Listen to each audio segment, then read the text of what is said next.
Welcome. I'm Kevin Miller.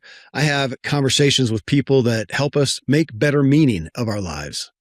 In this episode, how to understand our sense of self amongst the ever-changing world of tech, speed, and transformation. How do you view your sense of self? If you think about it, do you feel more or less understanding of who you are? And then how about those around you, friends, family, other folks? Do you sense them as feeling more or less stable regarding themselves and their place in the world?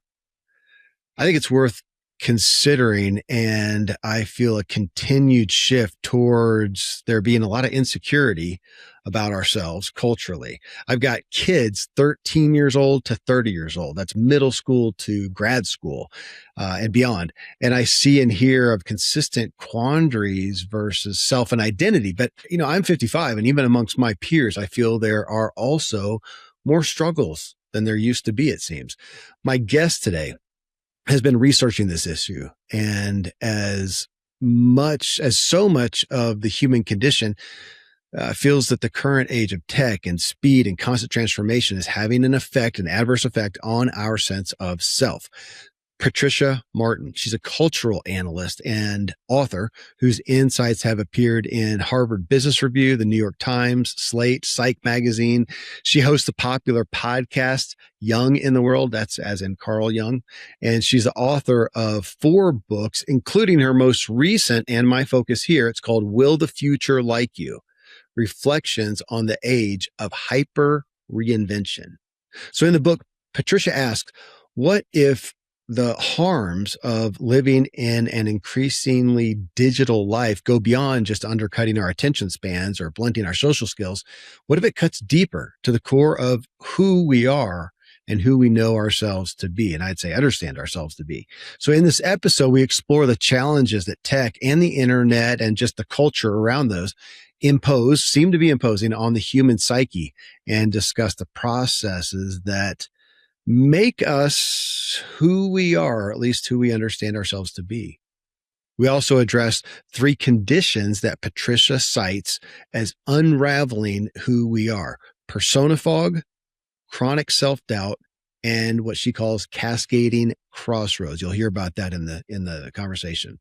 As is often the case, I'm honing in on understanding who we are at the core, outside of just what we do, and how we have grown to measure and judge our sense of self in this current culture.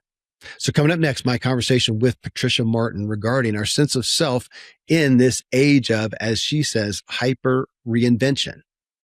Patricia, when your book came across my desk and I saw the focus on identity, and you used the word plenty of times in the book, fragile or fragility. And I've felt like we're in this culture that seems to be growing more and more fragile. And I sense it, but I didn't really have a specific reasoning why. And I think you make a great case for it. I'm eager to talk about it. Thanks for being here today.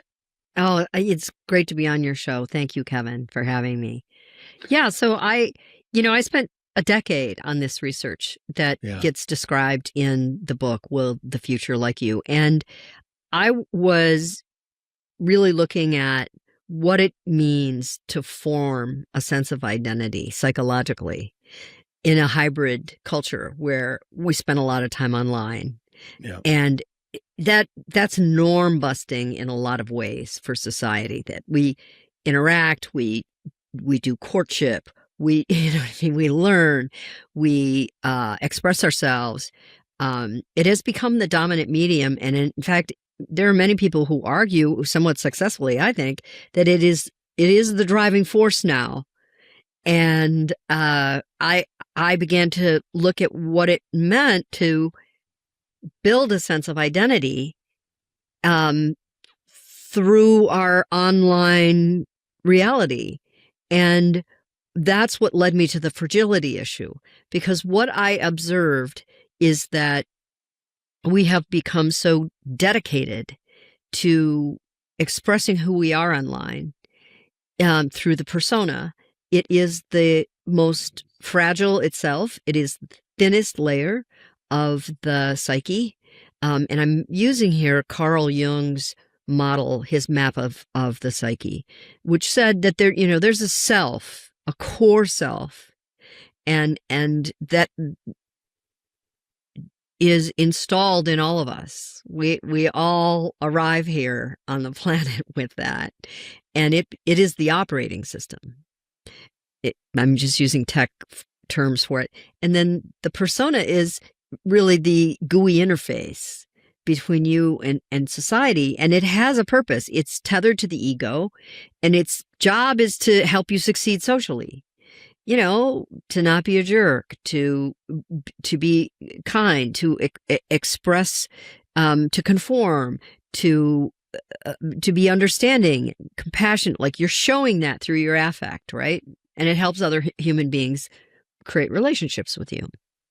However, Carl Jung really emphasized on what happens when people identify too strongly with that persona, that it makes them subject to a fragmentation that can happen when they've put too much pressure on it, because it was never designed to be load-bearing. And there's also something he called a fog that descends.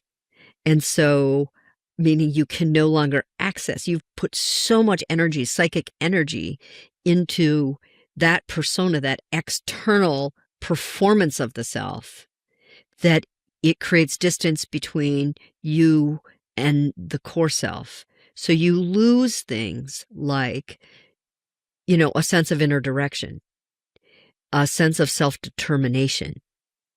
You outsource who you are to the crowd, in essence. And that's also part of what's making us fragile.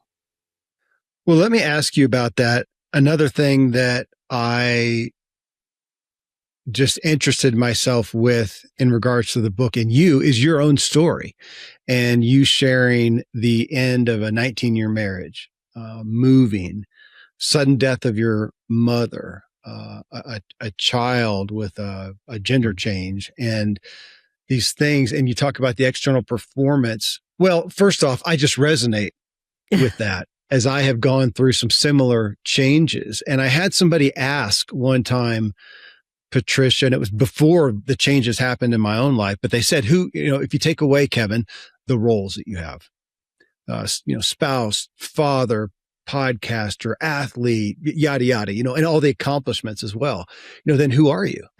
Mm-hmm. I have no idea. I had no idea. What do you mean? What am I? That's it.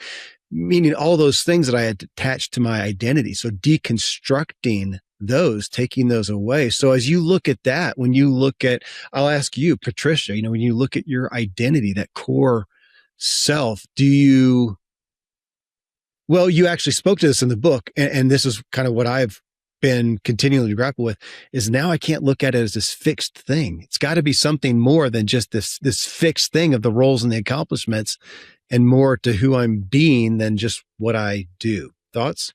Yeah, this is a really rich area, because it also, it's a great way to, someplace in this conversation, this theme that we're talking about, like what makes us who we are. Yeah. That is going to be very important in the future as we enter the AI era, is having access to that core sense of self, because roles will be stripped from us. Jobs, careers, institutions, a lot of the things that once defined us are going to either shift or crumble. And so this is a really good time to start understanding how the self,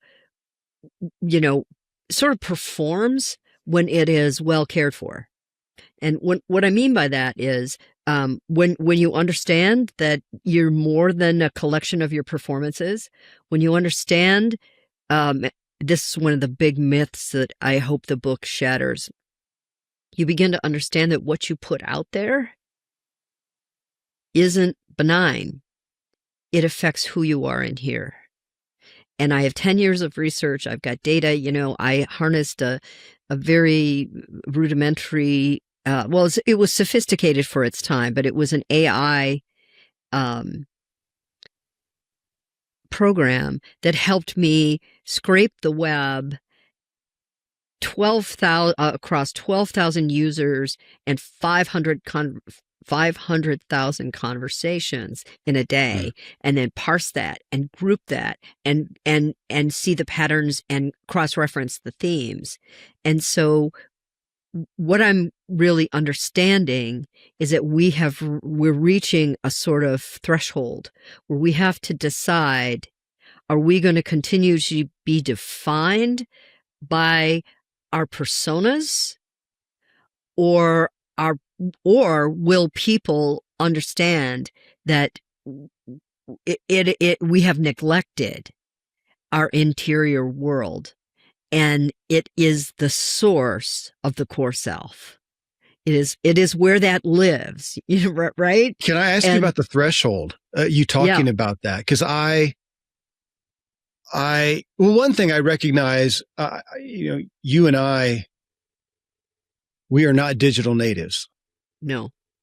My kids are, especially my younger kids, they are. And I keep wondering, is there going to be some threshold? Is there going to be some saturation? Is there going to be are we going to get tired of this? And I, to some degree, found myself in studying your book, Patricia, feeling like it seems like there's got to be a threshold of distrust.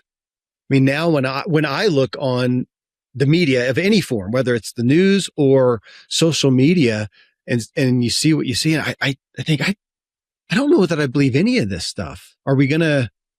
I almost hope for a threshold of distrust where we go, this is all fake. You talk about that a lot. This is all persona. This is all fake. I don't know what to believe. It's all performance. Right. It's all performance. It's all and none performance. Yeah. It seems like we're going to hit a head there. Well, what's really interesting to me is I studied how many big shifts in the algorithm happened in the last 5 years, and there were 10. And this, Kevin, is, you're defined by all those personas, those audiences, and, you've got 10,000, audience members per video on YouTube, and you wake up and you have 0 because the algorithm has been pulled out from under you. You don't know what you did wrong.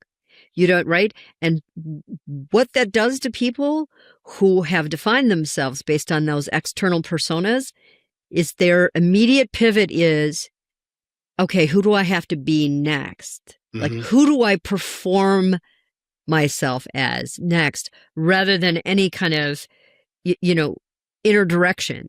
And so here's what I say about what you're talking about. Like, when do we hit this threshold? I think we hit it through awareness.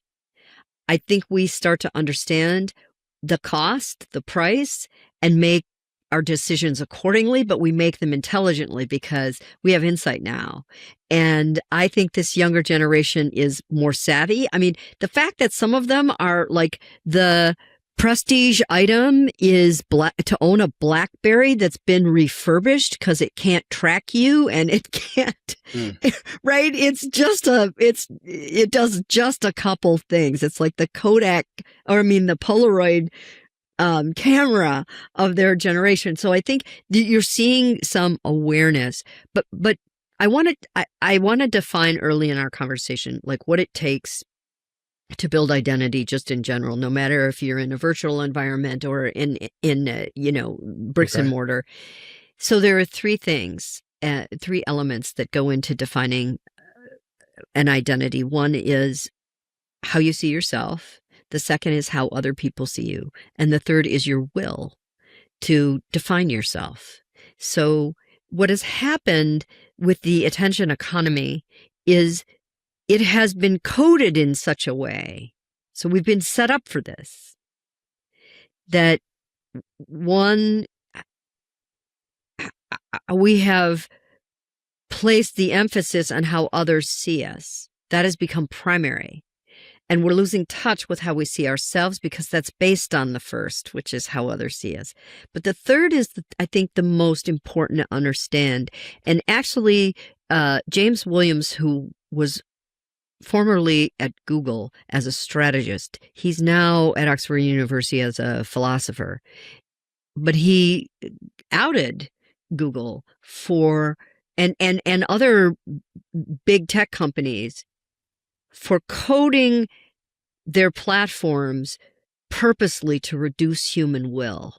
So this is what we're up against.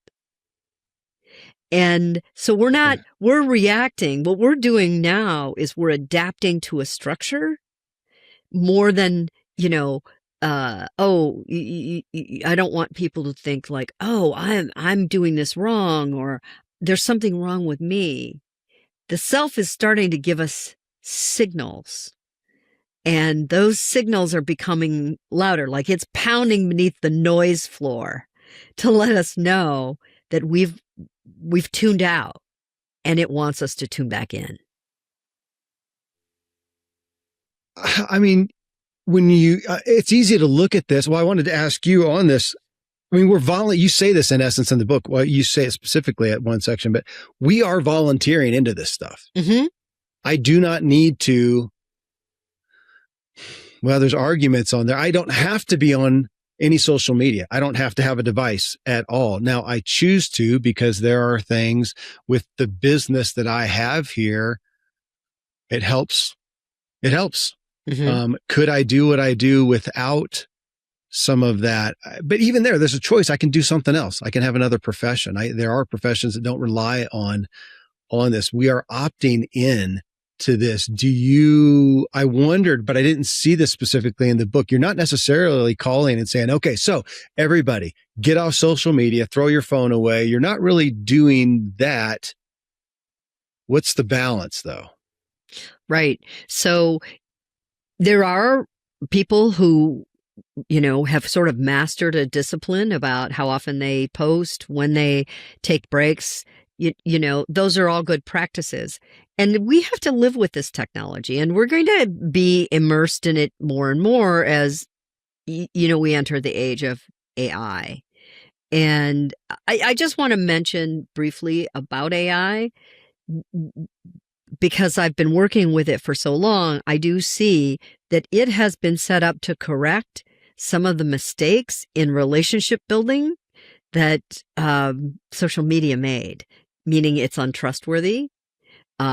People fear that something's being done to them. They are getting symptoms they feel, but they can't pin down, right?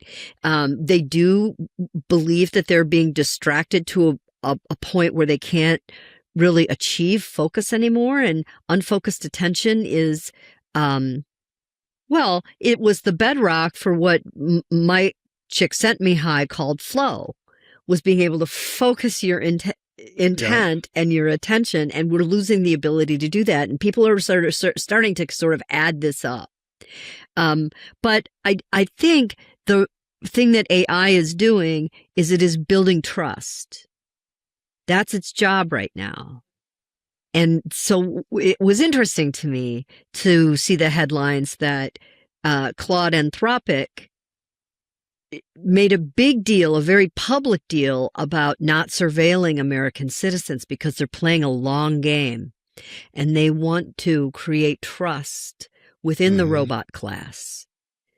And so we're going to be invited, Kevin, to it is another level of seduction, right? Where now we have this trustworthy coworker who just happens to be a robot. Okay. I had this discussion. I mentioned spring break before we started recording. So I was in the car for a long road trip with a 17-year-old, 16-year-old, and a 13-year-old. God love you.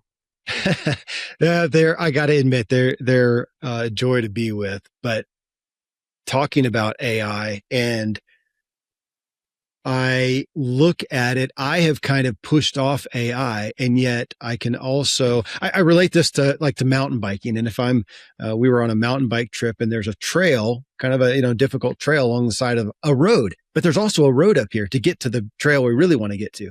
Well, it was really hard not to ride on the road to get to the trail we wanted to. It was a lot quicker than than the difficult little trail getting up there on the side. And I just realized that in myself, that if we've got the easy option or the hard option, it's really hard to pick the hard option just to make it hard. So with that said, if I'm doing something, I heard from a friend who builds websites and he goes, oh my gosh, man, they got this new website builder AI thing. And I did in 3 hours what normally would have taken me about 30. And that's food on the table for him. That's saved time. Really hard not to use it. So I get the allure. But, and here's my bringing this up that I thought about reading your book again. I still don't see any of this. I am not convinced that AI or any of the technology, I don't care if you're talking about the remote control for the TV that was invented a long time ago. Has it made life better? I just don't see it. I don't see it. It may make things quicker and faster, but is any of this stuff making life better? The health and wellness and chronic illness stats. Mm-hmm. It sure isn't adding up there. Those are just getting worse. So are we going to come to a place? Well, I'll just ask your thoughts there. It feels like a debate. So yeah, it is a debate because I think all of us can look at, some of the ways in which technology has facilitated so much of the grunt work in our lives. And that's going to increase with AI. However, we talked earlier about thresholds and reckonings. And I think what comes after that is this potential period of compression where you have stripped a lot of the grunt work out of your life. We're talking about brain work, right? Designing a website is one of the examples you gave. And you can do that in a couple of minutes. But I think what that will leave us with is an opportunity to say, now, what do we do with the time that is left to us? And there will be this. Agreed. Right. There will be this void that gets filled because nature abhors a void.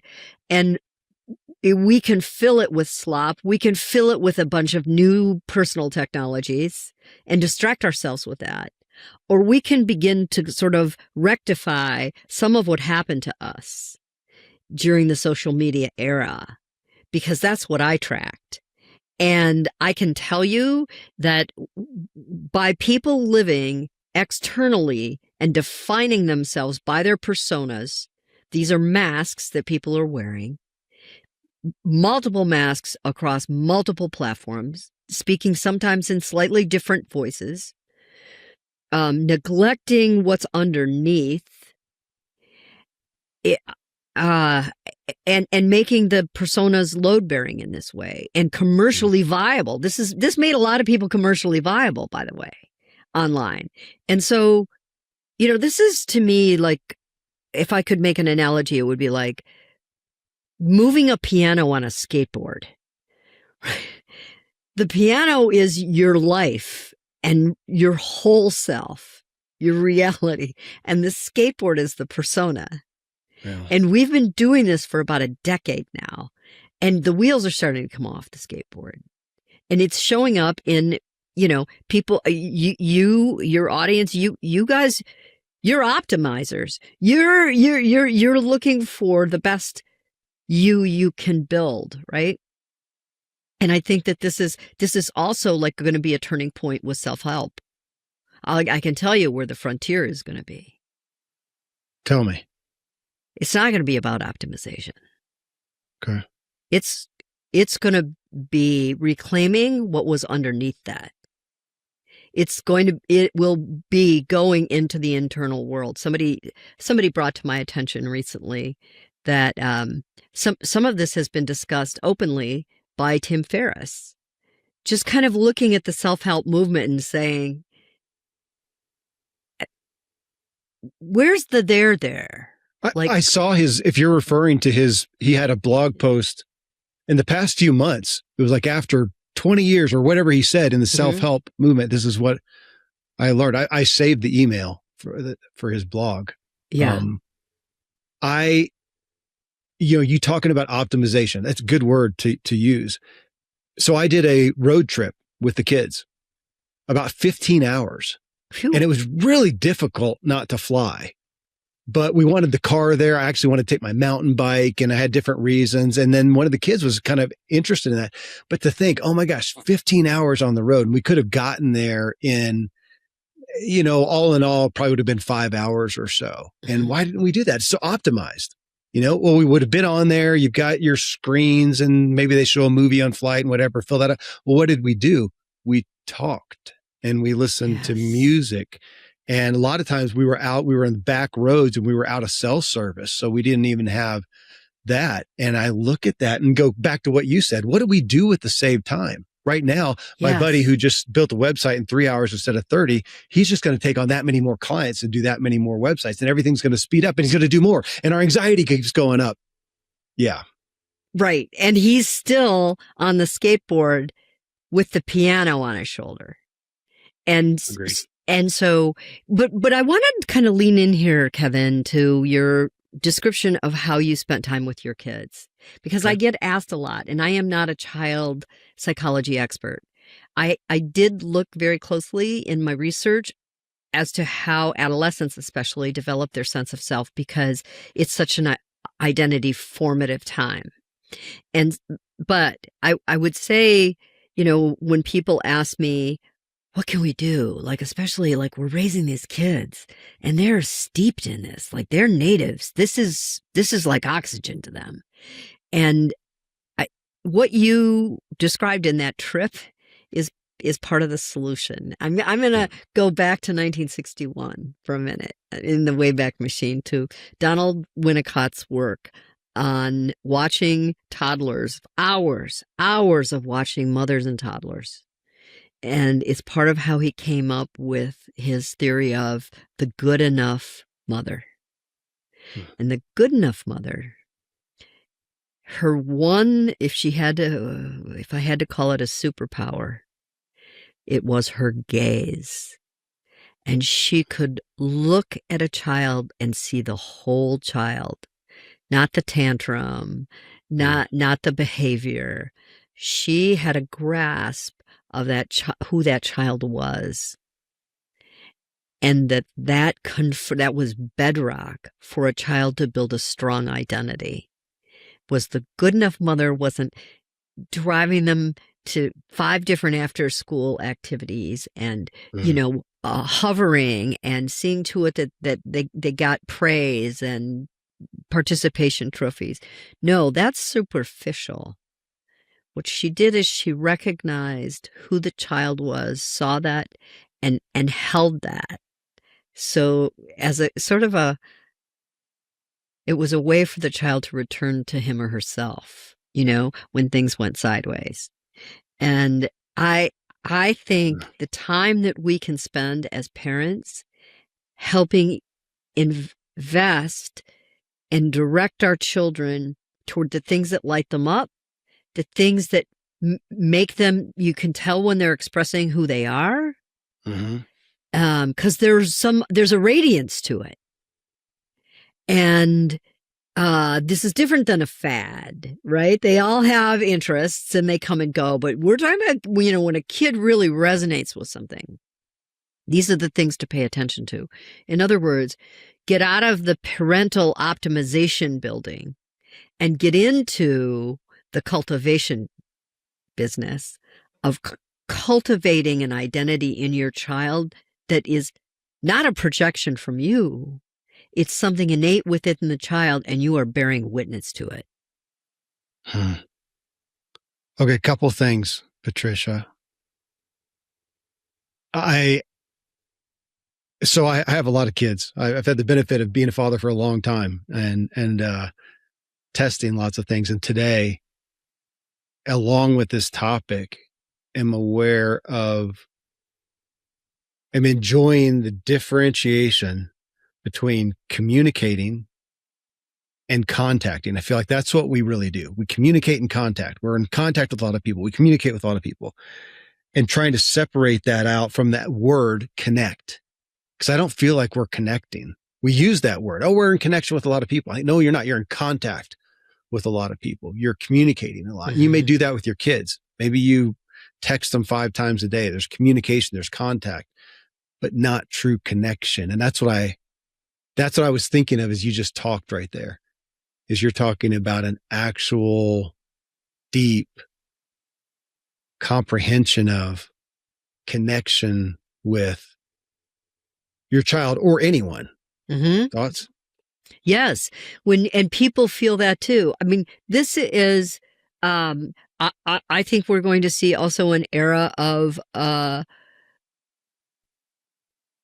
charisma at a deeper level. People who tune in. Yeah. This is something I have. I mean, this sounds like optimization, but I have to do this for my work. I have to listen to people, and I can tell you this is. I have to be careful about this because I realized how powerful this is. But part of what drove me to study early psychology, I needed a foundation at some point because I recruited 200 participants in this study. And some of them, they began to tell me things. We live in a very confessional kind of culture. Online, they were telling me things that I didn't feel like I was qualified to comment on. How did they do that? Like, how did we get there? Part of the reason we did is for the ones that I spent time with in person, I looked them in the eye and I listened deeply to everything they said. And anything that I didn't understand, I said, can you give me a different example? Or can you tell me there's something underneath that I think you're trying to say, and I want to make sure I hear it. This was very powerful for connecting. And I don't think we do that online. I'm having a great conversation with you right now, Kevin, but this is virtual. And you in your car with your kids, that's a different human proposition. So I think one of the things that will also happen in the post, once the robots really fully show up, is we're going to really prize that sense of connection that is resonant, it is deep, it is sentient, meaning we sense it, that we're connected to somebody, and it is far less superficial. Agreed. And when you say, along with my distinction on connecting, when I heard you tell your story just a moment ago of working with your participants, what I heard is not just listening, but understanding. You weren't just listening. You weren't listening there. You were seeking to understand, to really connect. Yeah, because I'm also very clear that, as a practical matter, I'm a writer. If I don't understand this, I can't write about it. And I can tell you there is nothing worse than having a great conversation with a participant in a study, and you go back and you sit at your desk and you realize you have 10 questions that came out of that you didn't ask. And now you're befuddled as to how to really represent it honestly. And I knew better, so I was driving in there. But again, getting back to your conversation about your kids, I mean, think also about having time with them, focused attention on them, and then being able to go back and forth and expand more and get them to tell you more. I mean, that's another great aspect of the good enough mother, the good enough parent. The good enough parent knows to tease out more from the child when they want to share a piece of art, or it's not a matter of praise, it's a matter of curiosity. Yes. Okay. I keep coming up with more questions for you. No, questions for me, actually. Well, that's great. You said sense of self, coming back to identity, sense of self. I don't know a better word yet. I keep playing with self-worth. like with my kids? Do I want them to have a sense of self? Yeah, but again, what is that? Is it the external things? Is it understanding who they are by what they do, by the roles they fulfill, by the achievements, by the whatever? Mm-hmm. And I don't know if there's a word you like better. Tell me. I interest myself in that right now. I can't find a better one than I want them to have a sense of self-worth, some inherent aspect of they can look in the mirror. Well, I need to own this. This is what I want for me. Mm-hmm. I'm okay. I'm okay in and of myself, no matter what. And as you did, when you talked about losing job, marriage, these different roles, a mother, and losing those things, can we be, what was the word that you used? What's the word you're using? That we have so much weight on these, on these concepts, and realizing I had given so much weight to these things that were holding up, is the skateboards holding up my identity. When I lost those, well, I was just kind of lost initially. And then the propensity is to go, well, let's find different skateboards. And right. I felt, one, too far gone, and also privileged enough to be exposed to people like you and other things out there going, wait a minute, maybe I don't want another skateboard. Right. Maybe I don't want new wheels. Yes. For the same skateboard. You know what I mean? Like, this is not, the trick is not to optimize your way out of this. Because, I think there is going to be some pain that we experience through the arrival of AI. And we've, this is part of what the optimization drive has really led us to, maybe blindly, is that we're afraid of pain. And it's making it harder and harder for us to endure change. And that's where, optimization comes in, because you can try 3 hacks and maybe, maybe you'll feel better for a while, but you're not really addressing that inner self.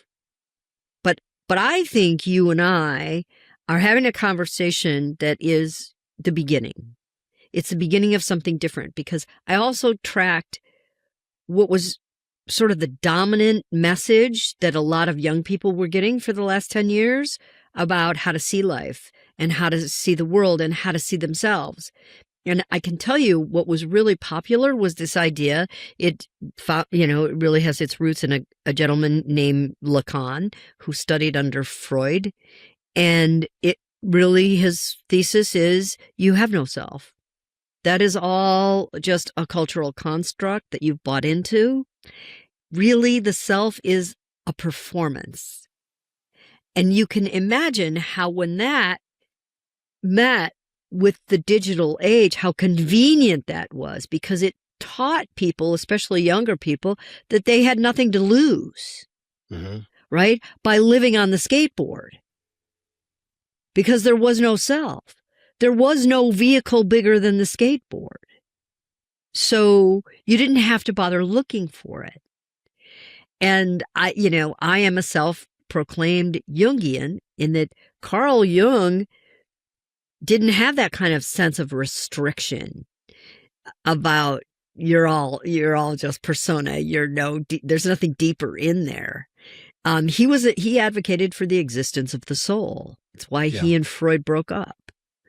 And he could see that when the self gets ignored for long enough, it will begin to tee up behaviors and symptoms.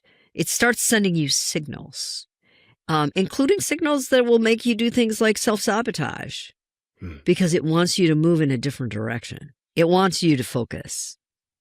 And I think it's going to be exciting culturally to move into this frontier where we have this more open source idea about the self, where we see it as a source of abundant inner direction, And we stop being so driven by the external shell. I mean, I think this is a big opportunity that's teeing itself up. We're in a moment when different points of view about the self. You called it self-worth. Here's what I think is the most radical move right now is self-determination, because we have outsourced our sense of self to the crowd, and we've reduced our will to really define who we are, right? So the tent poles of how we build identity have gotten wobbly or fallen down altogether. Now we're in this moment where we get to consciously rebuild, which is why I wrote the book. Like, let's go into this age understanding what's at stake, the price we've paid for this digital culture personally, understand some of the symptoms as signals from the self to move in a different direction, and consciously decide what you want to put out there about who you are and what you don't. When you say self-determination, Patricia, can I align that with agency? Yes. It is they're the same thing. Okay. But it is, I would say the nuance is that the self is actually, it's guiding you. And we have all had those experiences. Kevin, I read a little bit about your past, and you did some really big pivots. So you had a lived sense of this. And a lot of times we look back on some of those pivots. I look back on, where I was 10 years ago when I embarked on this decade-long research about the effect of the internet on the human psyche. And I can tell you, in its own way, it was providential. And I answered the call, mainly because I didn't know what else to do. I woke up one morning after I had lost a huge contract because I ran my own boutique firm. I had lost a huge contract. I had to fire a bunch of people, which was heartbreaking. A little time later, I lose my mother, my primal anchor. I had an amicable, but it's always difficult to divorce somebody you've been married to for 19 years and you had children together. And it as amicable as it was, I was like a whole bunch of roles that I used to play walked out the door, like wife.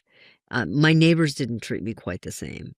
You know what I mean? Like socially, I had something had altered, right? So all of these big moments, and then I took my kids and moved to a bunch of different houses because couldn't find something that worked. Anyway, the point is this, that I look back on that now and I realize that there was something inside of me that was driven. It was driving me to be curious. It was driving me to look beyond the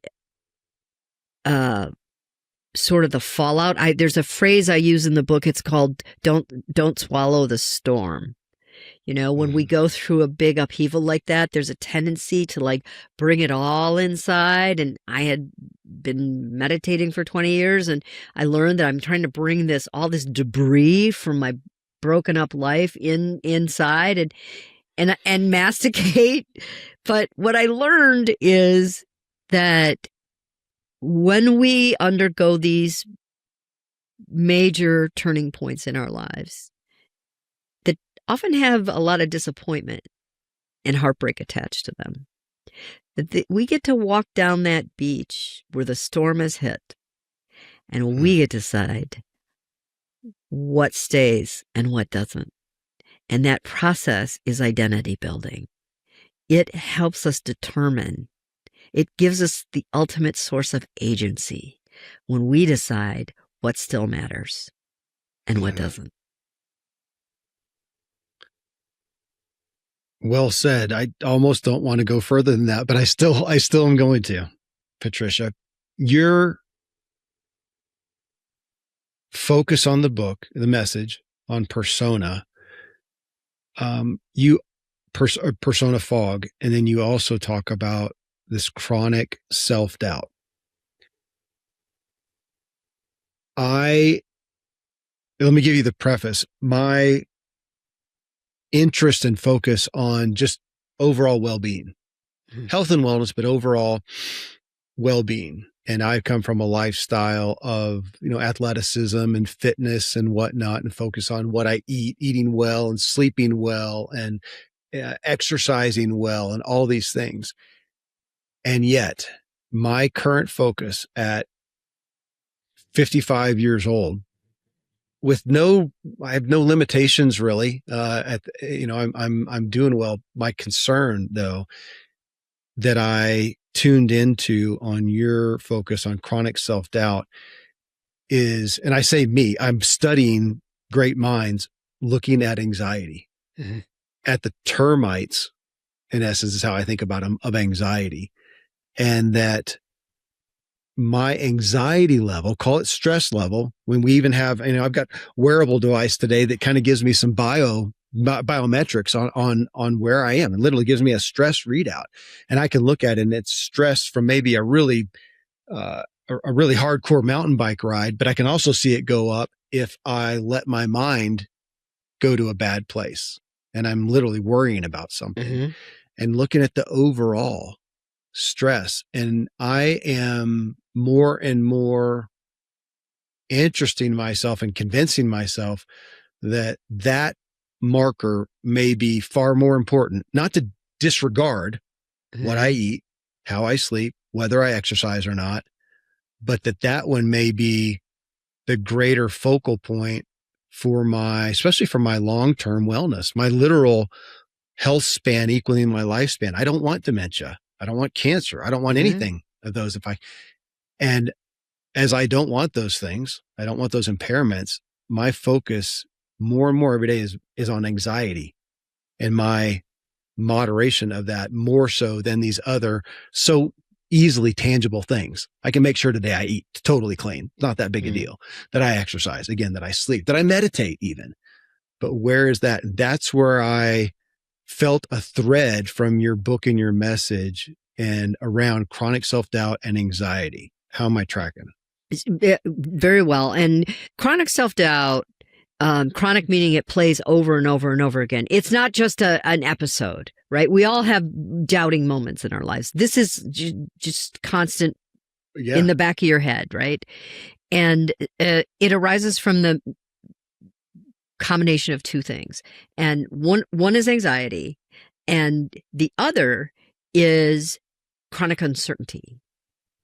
So once uncertainty meets anxiety, it turns into self-doubt, and then it stays. And the piece about why this is environmental is that was some of the most interesting research I looked at was Jos Brachatz and Thayer.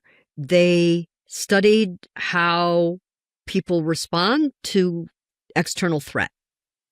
And what they noticed, so these are neuroscientists, what they notice is the brain, it has a normal switch, and then under threat, it has a high alert switch. And what they were noticing is people's high alert switches were on perpetually. Yeah. So we are living and trying to do better for ourselves, physically, mentally. We're trying to kind of get to a place of being our fullest selves under this blanket of doubt, because we doubt our environment. It's ambient. We're not even conscious of it. I wasn't conscious of this until I actually read the research. So, there are theories about why that is true, but part of the theory is about uncertainty. And we human beings are allergic to uncertainty. And this is why sometimes it will lead us to make really profoundly bad choices in our lives, because we would rather do that than face the uncertainty of a new job, a new role, a new neighborhood, a new relationship, whatever the newness is about that. And that's the third leg of that stool, is because we don't want to experience the pain. The pain we mostly don't want to experience is the pain of rejection. And I can tell you the internet has run on that fear of rejection for 20 years. That we would rather than feel the pain of rejection. And that pain, by the way, there is a Naomi Kleinberg out in UCLA. She studied MRIs of people who had experienced social rejection. Mm-hmm. And it lights up the same part of the brain as pain.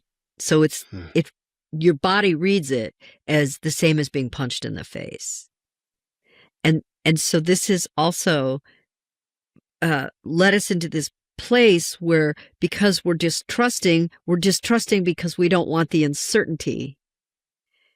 And we have elevated anxiety, and all of this is, by the way, also ambient. So we're up against a lot, Kevin, when it comes to how we're going to handle our doubts. The uncertainty. I mean, we keep saying that uncertainty is increasing. I guess we could align that with change. Change is happening. My interest, though, is down here again, focus of your book, identity. If I am, let's just say, insecure, if I at the core have an insecure self, I am functioning in an insecure mode, in threat physiology and whatnot. Like you said, that switch is flipped all the time. My desire for certainty is higher than ever amongst an age that seems more uncertain. It's a vicious cycle. And back to our own personal experience with me having so much, I think you said earlier, the rug pulled out from under your feet with some of these things.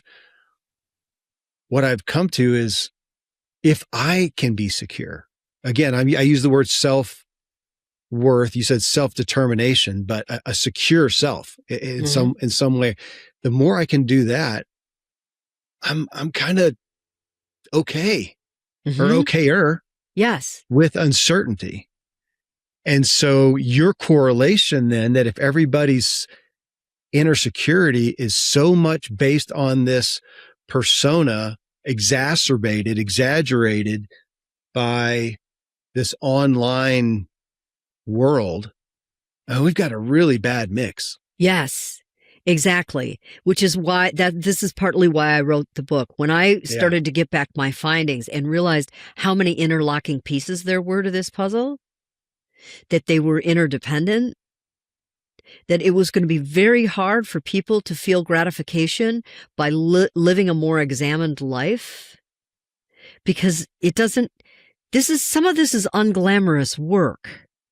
This sort of retuning in and becoming comfortable with mystery. Yes.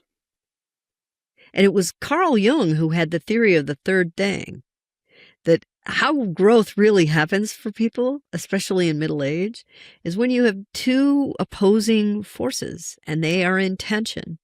And rather than opting out of that tension and just making a choice to get it over with, so you have the certainty that if you can live in the mystery long enough and hold the tension, a third thing will arise that you had never expected. And all you're doing is notifying the self, you're ready for some incoming.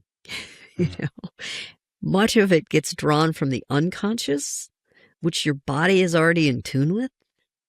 And that's why it feels like such a relief when it rises. I don't know if you've ever done this, I talk about it in the book, where I had signed my kid up to this really great public high school. This is after my husband and I decided to split up. And I knew he had some special needs, and I wanted him to be in this great high school. But I couldn't find a house. I was looking to buy a house, and I couldn't find a house. Well, I had him registered in 2 weeks and I needed to have proof of residency. So I'm driving around like a banshee looking for, I didn't even know it. At that point in my life, I was just like, God, intervene, you know what I mean? Like I was open, to any positive force. But I remember holding the tension and literally just driving down the block, and there was a for rent sign in a beautiful neighborhood, and the house was not anything I would buy, but it was in the district, and I could afford the rent. And it turned out to be, we lived in that old farmhouse for 4 years, and we all have really fond memories of it, because it was like, oh, this was the solution. And I had to give up that identity of being the person who was the homeowner. I became a renter, Yeah. in my 40s, right? So, that's just an example of training ourselves to hold the tension and not succumbing to the cocktail that is chronic self-doubt. I'm really grateful in reference to Carl Jung, you pulled out his focus on individuation, which is not a term I had familiarized myself with until a few years ago, thanks to a friend, psychotherapist, Jake Eagle. And I give a lot of focus to that. And I looked at it again in your book as you talked about it, and actually pulled up the definition, which it says a Jungian psychological process of integrating conscious and unconscious parts of the mind to develop a unique, authentic identity separate from family, society, and collective norms. And I'm going to say separate, it's easier for me to say separate from anything. Separate from anything. Can I be back to that secure self, that secure identity? If I'm really going to have something that is not up for threat, myself, not up for threat, I really have to individuate from everything, from being, as you said, and that's what I'm not going to say I was helped by, but losing the home, losing the marriage, losing the, my own list, the father, the things that happen, and individuating from that. And I think I'm still, I don't know. Do you ever finish it? I don't know. Sometimes though, I find myself more secure and more peace for sure. Though sometimes I think, also a level of disorientation. And those were my attachments for so long.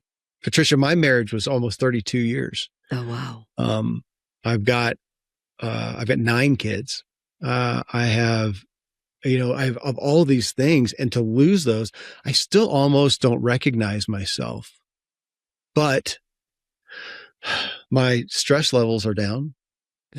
My depth of joy, abiding joy, there's not happiness, not all the time, but depth of joy and fulfillment is maybe at an all-time high, even though I also experience sadness more than ever. And holding these things, tell me, yeah. Yeah, that's okay, the dodge, the unhappiness, and the dodge of sadness.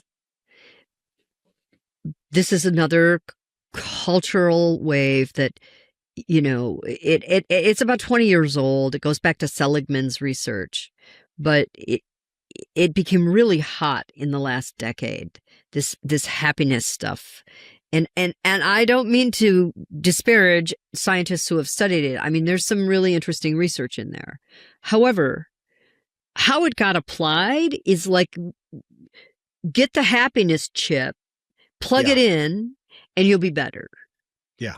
And people ended up not being better and more unhappy because they had not individuated, which is to say, when we go through big traumatic experiences, like choices we make about we're gonna decouple, there is heartbreak that goes with that.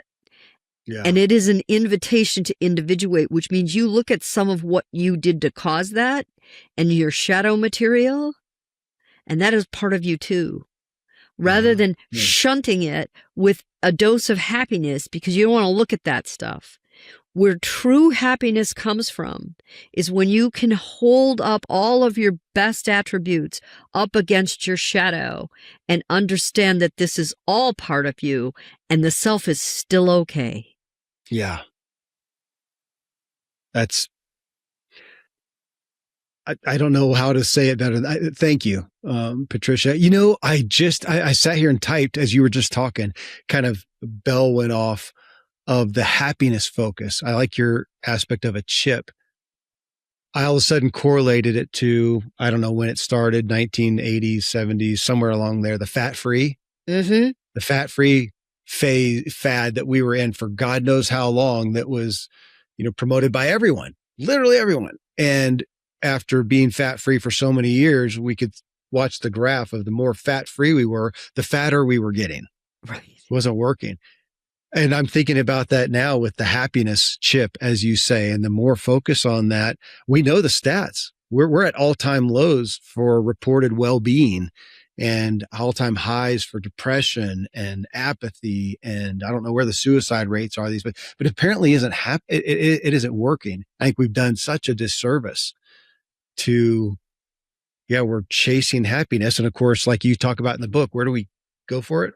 Right here. Give me the dopamine hit. Yes. Right? Yes. Reward my performance. And I really want to lean into this, Kevin, because you've hit on something that I think is important, is that over this last decade, happiness itself became a performance that got played out online over and over and over again, where I'm just encouraging people to understand there's a balance to life and there is a better kind of sadness.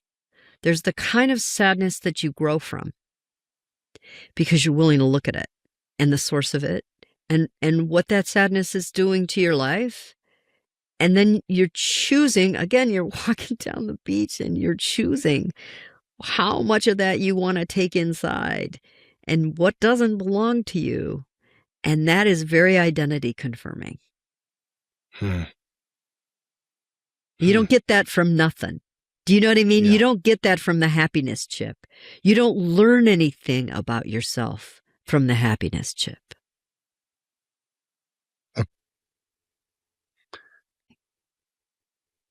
Okay. Chapter 4 of your book, you call it the consciousness thing. And consciousness is a big focus of mine. Call it from a spiritual context or whatnot, even just from being aware of right here, right now, being here now, as Ram Dass would say. And you pull out two kinds of consciousness. You have number one, the awareness, just paying attention to our actions, being present in that sense. And number two, you labeled as mystical and numinous. And you said a more expansive field of experience. And I'm highly interest myself in both of those things. But you said giving attention to our tools, our devices. I'm holding up my phone for those watching the video or not watching the video. Giving attention to our tools, our devices, our whatever, the online world shifts us away from the kind of focused attention that has deeper rewards.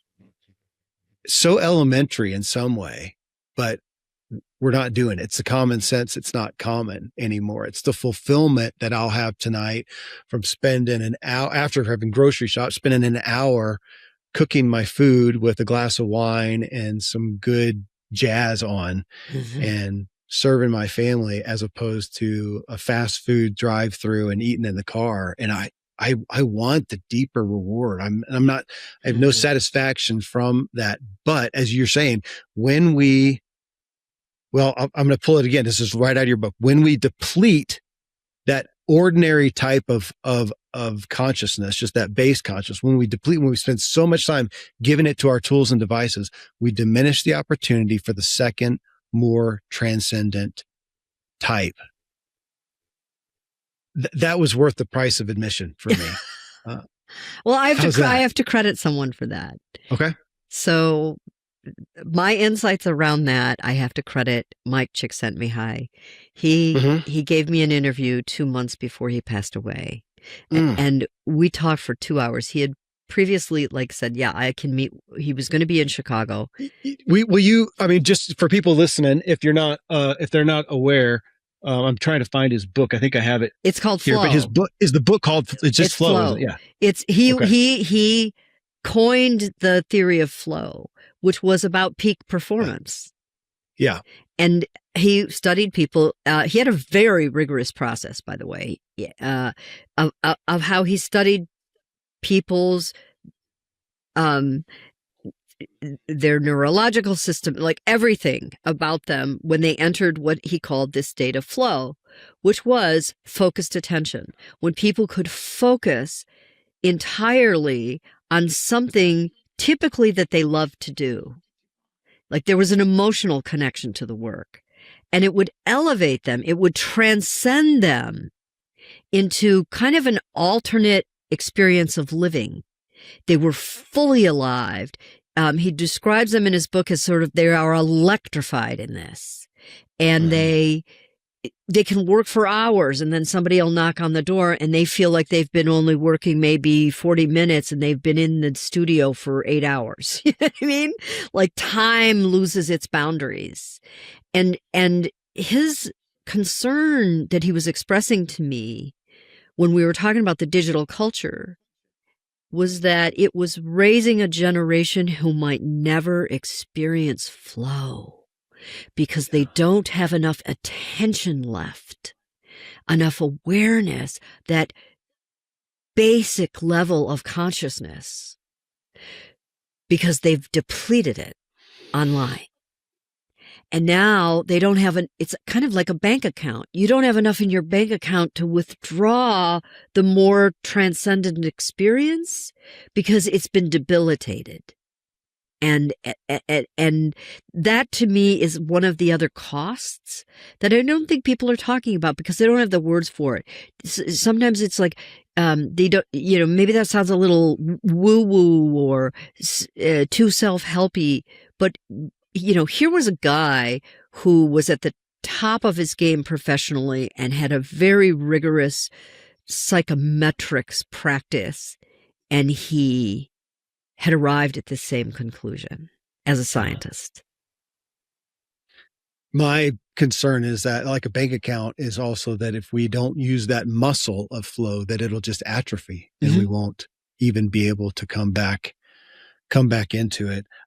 It's a depleting resource in its own way. Yeah. And I don't think we're conscious of that. And it doesn't mean you can't get it back, but you can't get it back by just wishing it is so. You have to experience it. So you have to do things actually, like you get in the car with your kids and you drive for 17 hours and you have the experience of something that is live to you. It's not a performance of family life. It is family life. Yeah. Well, and your focus then bringing my attention to, not that it's all bad, but to be very wary of this device that I'm holding up in the camera, that the more attention I give to it and the things on it, there's a budget. There's a budget. An infinite source. There's a budget. Yes. Assign yourself a budget. I am not somebody who believes that you should unplug and you should make your kids unplug. Look, our kids are going to use screens, and you know better. If you have 9 kids, you know the best way to get a child to do something is make it a taboo. So what I say instead is a couple of things. First of all, it is possible to extrapolate the good enough mother theory to each other. Find a witness in your life. Find somebody who can give you that gaze and hold you as a whole self in their eyes. Yeah. It's invaluable. And the other thing I would say is find the time that is important to you to do other things, like protect the unprotected time. And this is like, I tell myself this, if I start scrolling, because I'm no better than anybody else about this, it's a seductive medium. So if I find myself scrolling, I will say to myself, this is lazy time. This is lazy what you're doing. Yeah. And I can pull myself back from that and go do something else. And then I think is to notice who you are when no one is watching. Like, who was that person you were before all of the selfies? Before you had to perform so hard to be recognized? That self is still in there. Patricia, thank you. Thanks for being here, spending the time with me, and for putting a decade of work into this book. Thank you. I am grateful. I am eager to pass this on to the audience here, but I'll have to admit more so to my kids. And Friday morning when I meet with my guys and we're talking about life and being dads and all that stuff, I will bring this topic up. So thank you. Thank you for thanks for being a resource for me and for putting this out and for the time today. Such a gift. Thank you, Kevin. I thoroughly enjoyed it. Thanks for joining us in the show here. That again is Patricia Martin, and the book is Will the Future Like You? Reflections on the Age of Hyper-reinvention. And wherever you are listening to this podcast, you can find her at Jung. That's Jung, as in Carl Jung, Jung in the World as well. Thanks for joining us. And till next time, here's to you and me making better meaning in our lives and experiencing the miracle of living. Yeah.